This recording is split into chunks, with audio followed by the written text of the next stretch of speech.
Welcome to Native Ear, the show that's all about making real-life English, easy. Easy to understand and something you can actually use. Right. We take these situations you run into every single day. Exactly. And we pull out the most important language just to help you sound a little more confident, a bit more natural during those critical interactions.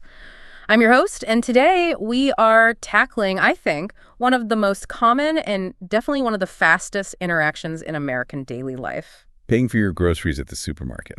It seems simple, but there's a lot there. So our mission for this deep dive is, it's pretty clear. We want to give you the exact vocabulary. And not just the vocabulary, but those informal phrases that everyone uses. Yes. The ones used by both customers and the cashiers during this really quick but very important transaction. And by the time we are finished with this deep dive, you'll have a few key results. First, you're going to learn exactly what to say when you're paying for groceries, so you never freeze up at the register again. That's a big one, that moment of panic. It is. Second, you'll fully understand these essential real-life concepts like cut me some slack. And a really useful one, cashback. Oh, definitely. And third, and this is maybe the most important part, you will sound much more natural, more fluent and confident as you navigate these daily exchanges.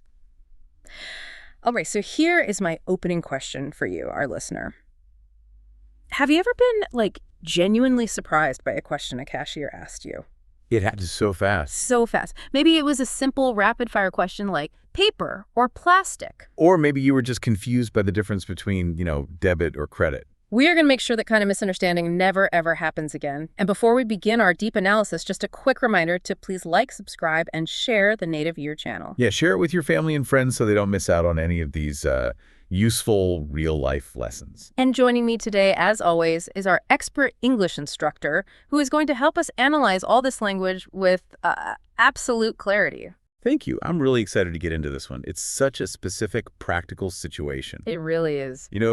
The supermarket checkout is one of the most frequent, but I think most overlooked interactions that learners really need to master. I agree. And because these transactions happen so quickly, understanding these core terms instantly it's absolutely the key to success. We'll keep everything slow and clear for you today. Okay, let's unpack this and start with the core situation.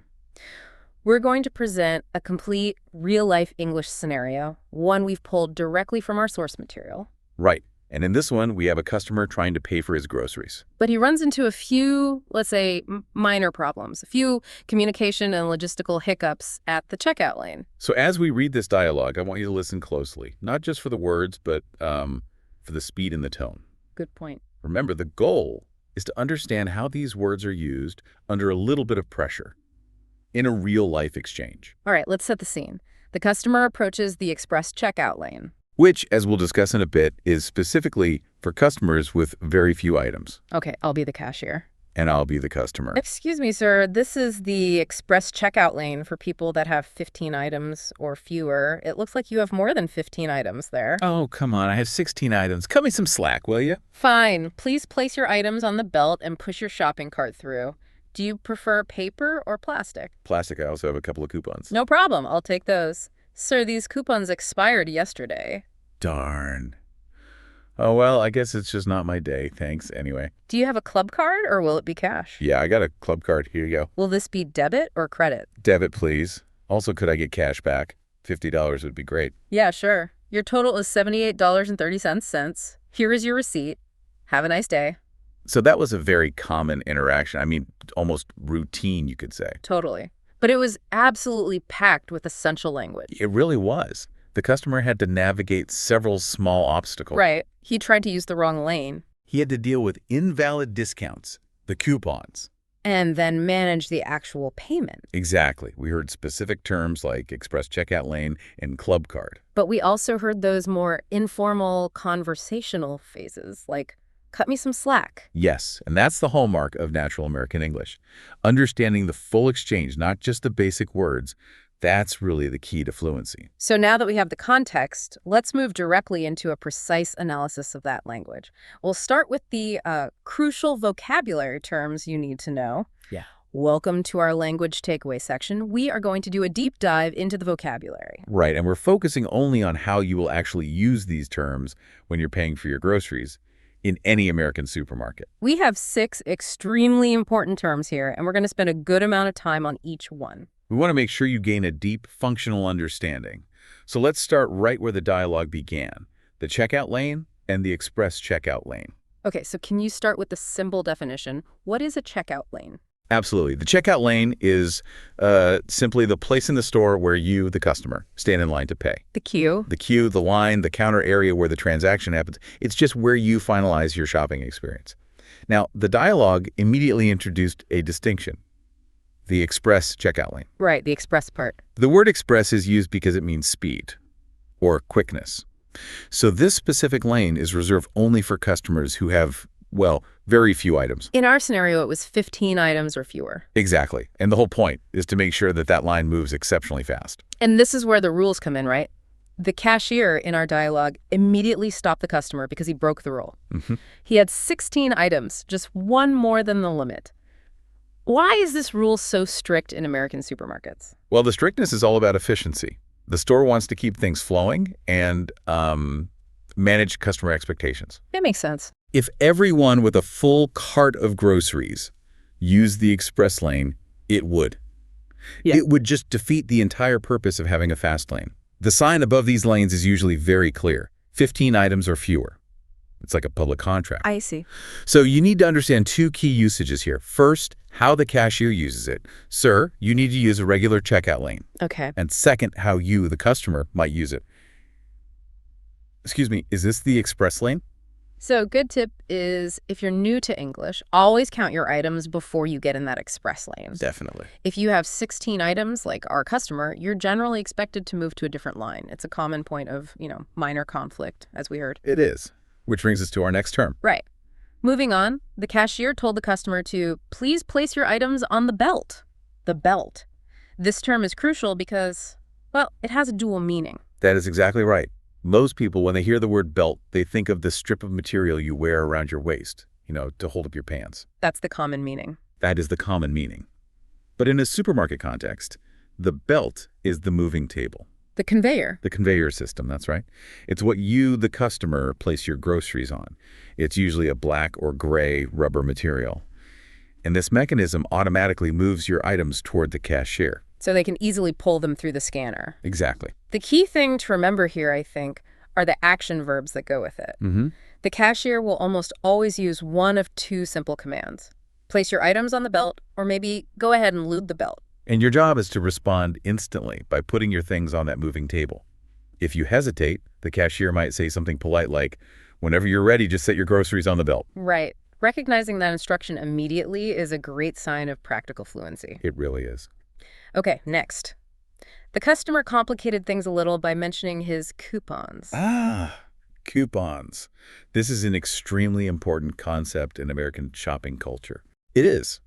A coupon is a piece of paper, or, sometimes it's a digital code on your smartphone that you use to get a discount on a specific product. Or a group of products. Right.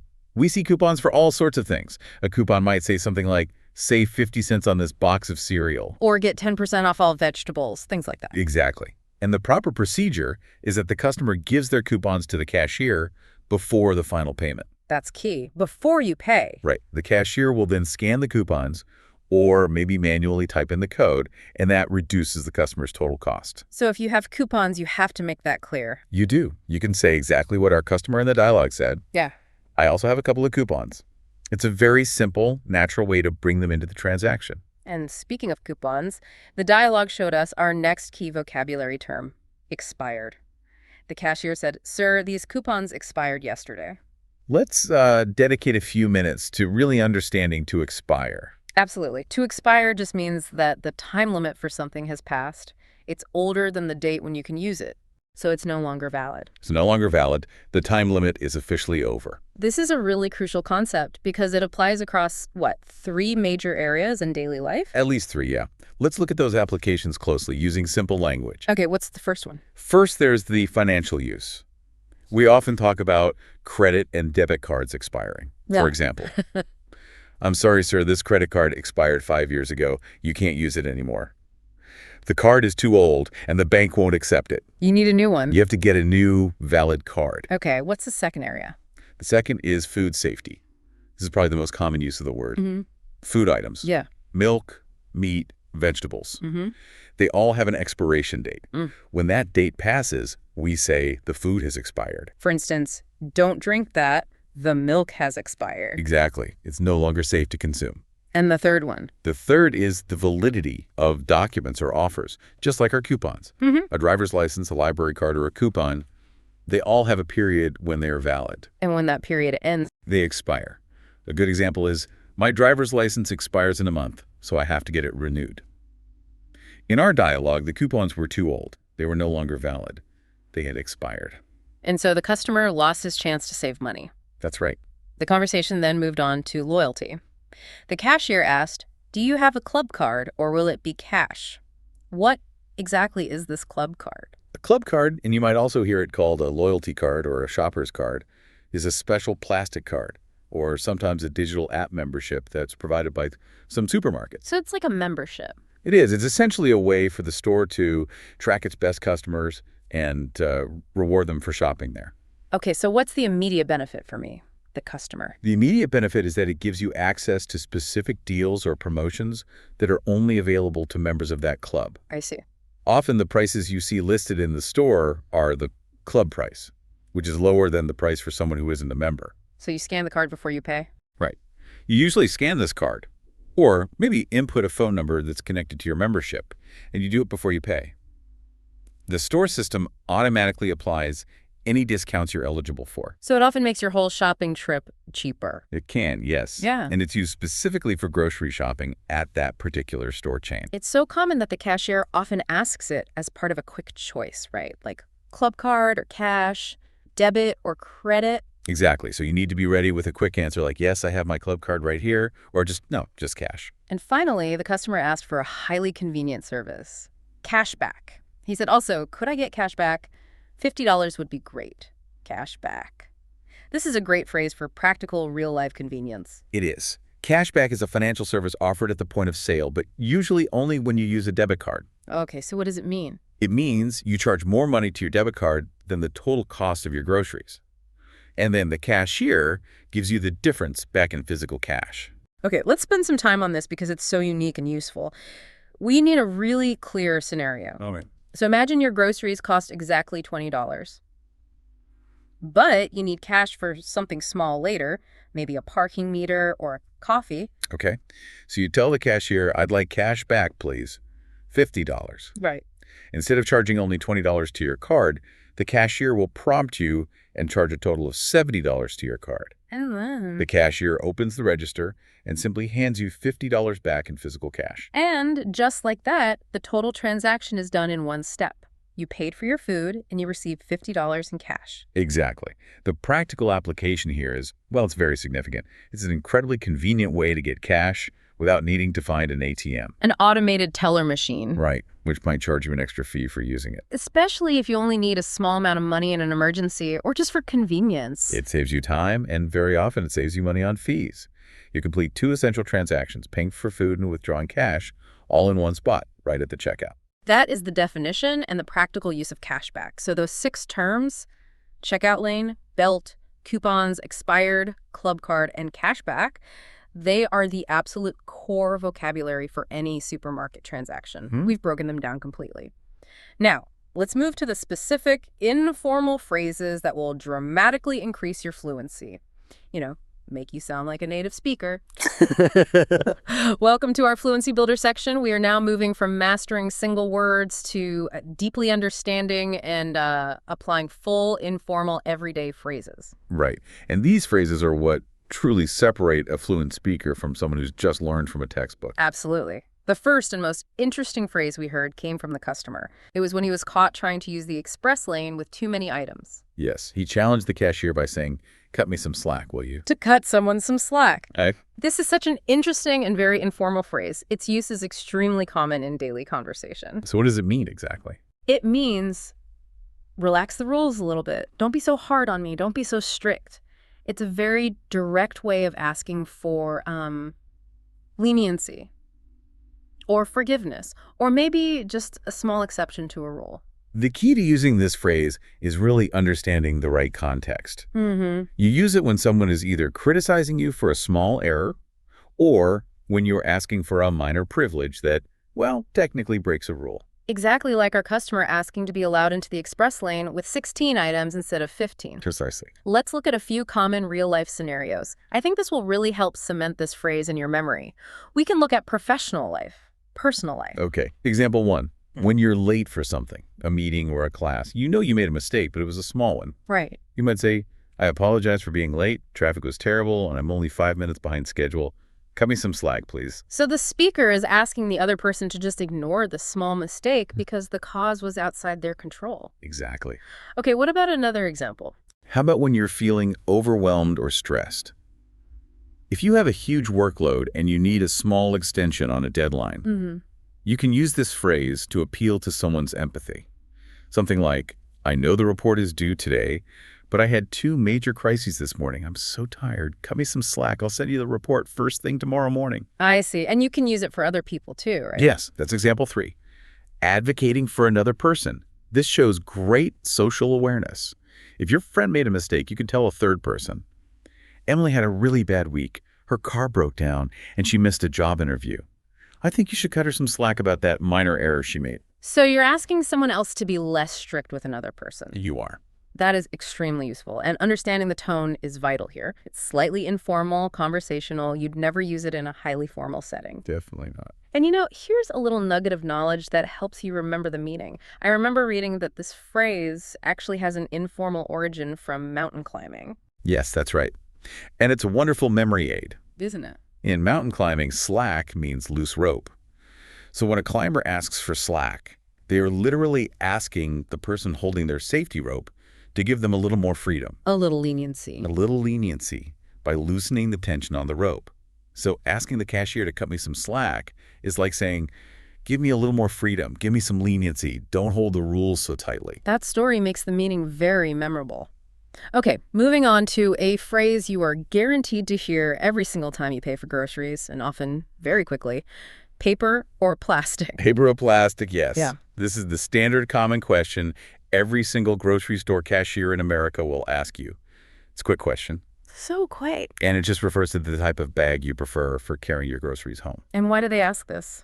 They're asking if you want the traditional plastic bags, which are, cheap, thin, and lightweight, or if you prefer the older, often stronger, brown paper bags. And in some places now, there might be a small environmental fee for plastic bags. That's true. So many customers now prefer paper, or they even bring their own reusable cloth bags. Right. But the essential decision remains. Are you choosing the thin plastic bags or the thick paper bags? The crucial fluency tip here is that learning the simple response is essential. It's key for sounding native and preventing any hesitation. You have to decide what you want beforehand and then reply instantly. Yeah. You can simply say, plastic, please, or paper, thank you. Or if you brought your own bag. You can say, I brought my own bag, or no bag, thank you. Just never hesitate on the simple but incredibly common question. Our final phrase for this section came right after the customer realized his coupons were expired. Mm-hmm. It added to his earlier misfortune in the express lane. He sighed and said, oh, well, I guess it's just not my day. It's just not my day. Or the shorter version, it's not my day. What does that mean? It's a phrase you use when you've been unlucky, or when a series of small bad things have happened to you during the day. You use it when you feel slightly defeated, maybe a little frustrated by these minor cumulative issues. In the dialogue, the customer was denied the express lane. And then his coupons were invalid. Right. 2 minor frustrations. So he summarized the situation perfectly by saying, it's just not my day. We use this phrase when things are inconvenient, frustrating, or slightly unfortunate, but not truly tragic. Good distinction. For example, if you spilled coffee on your favorite shirt in the morning and then realized you forgot your lunch at home, you would say, I spilled coffee in the morning and then realized I forgot my lunch. It's just not my day today. It's a really concise and natural way to express a feeling of general small misfortune. It is. And you can also use it to describe a feeling of being overwhelmed. If you have too many things to do in too little time and you feel defeated, you might say, today was just not my day. I had too many important things to do and I failed to finish half of them. Right. By smoothly incorporating phrases like, cut me some slack, and it's just not my day, into your vocabulary, your English is going to sound immediately more idiomatic. And much more natural in real-life conversational settings. Okay, now that we've covered the specific critical language from that checkout dialogue, let's move to section 4, cultural and contextual insights. Right, because understanding the culture that surrounds American supermarkets really helps you understand the language better. And it prepares you for these real-life interactions. Absolutely. Language is behavior, and behavior is culture. So let's first look at the people you're interacting with. The cashiers. In the American retail experience, it's a very common scenario that the people working as cashiers are students. Very common. Being a cashier is a popular part-time job or summer job for high school or college students in the United States. And that's important because it sort of dictates the dynamic of the interaction. It certainly does. Mhm. Our sources noted an interesting observation. Cashiers are frequently women, often high school girls, just as was suggested in our dialogue. And meanwhile, high school boys often work in the back, away from the customers, doing tasks that require more physical labor. Like stocking shelves or carrying boxes. Exactly. And understanding this context, that you are often dealing with a young part-time employee, it helps you manage your expectations of the speed and precision of the interaction. They're often working quickly and maybe less experienced. That's a great point. And this brings up some related vocabulary for staff roles that learners might hear beyond just cashier. Right. First, we have the verb to stock. What does that mean? To stock means to supply a shop with merchandise. It's the action of putting cans, food, or other items from the storage area onto the public shelves. You might hear something like, the new employee is in the back stocking the shelves. Okay, and a second term. The term bag boy. Now, this is a slightly older term, but it's still in use. A bag boy. It's a person, typically a teenager, who works at the supermarket specifically to place the groceries a person buys into the plastic or paper bags. They assist the cashier by managing the bagging process. So, when you interact with the cashier, just remember that this is often a student's first job working a part-time shift. Yes, this is a core cultural dynamic in U.S. retail, and it reinforces why these interactions are often very direct and very fast. The second major cultural insight we got from the sources relates to the coupon culture. Oh, this is a big one. It is, and it's deeply embedded in American consumer behavior. Coupons are extremely popular in America, and this fact often surprises new English learners. It might seem illogical, but people enthusiastically use them, even for incredibly small discounts. Like saving just 2 cents or 25 cents. Exactly. The small amount is less important than the psychological reward of saving money. And how do people usually get them? Well, the most traditional way is finding pages of them in the Sunday newspaper. The more modern way is having them sent directly from the grocery store through the mail, email, or, digital apps on your phone. And here is where the culture truly influences behavior. Yes. Even though the individual discounts are small, people can often save a very good amount of money by strategically combining or stacking many coupons together. This dedicated strategy is commonly known as couponing. Right. And the key behavioral observation is this. It's very common for people to buy a product just because they have a coupon for it. Even if they weren't planning on buying it initially. Exactly. The idea of getting a discount is often enough motivation for a purchase, even if the item isn't strictly necessary. And this explains why our customer in the dialogue was so disappointed when the cashier told him the coupons were expired. Ah, good connection. In his mind, he had lost money, even though he never actually had the discount yet. So if you see a customer or a cashier handling a large stack of papers, they are almost certainly dealing with coupons. And they're trying to maximize those savings. Exactly. Understanding this widespread practice is essential to understanding the supermarket dynamic. All right, for our final step in this deep dive, we'll do a brief vocabulary expansion. These are terms related to the overall grocery store environment and its operations. Right. They might not appear directly in the checkout dialogue, but they're useful for broadening your overall understanding of the supermarket setting. And we'll keep these definitions simple and targeted. Let's start with warehouse. What is a warehouse in this context? A warehouse is simply a very large open building where commercial goods are stored in bulk before they are moved to the store shelves for sale. It's where the extra stock is kept. Precisely. You might hear the employees, like the high school boys we talked about, mention working in the warehouse when they're getting ready to stock the shelves. Okay. Next, a crucial term related to how prices are recorded and how inventory is managed. Barcode. A barcode is that arrangement of thin, parallel black lines and numbers that you see printed on almost every single product package in the store. It's like a digital identification tag. It is. And what's its function during the transaction? The cashier uses a scanner to read this code, and this electronic scan automatically pulls up the price of the goods and adds the item to your total bill. So when the cashier runs your items over the scanner really quickly... They are reading the barcode to speed up the transaction. Got it. And finally, a specific term related to the food sections in the grocery store: poultry. Poultry is a general category that's used to describe domestic birds. Like chickens and turkeys. Chickens, turkeys, ducks, or geese that are raised specifically for meat or for eggs.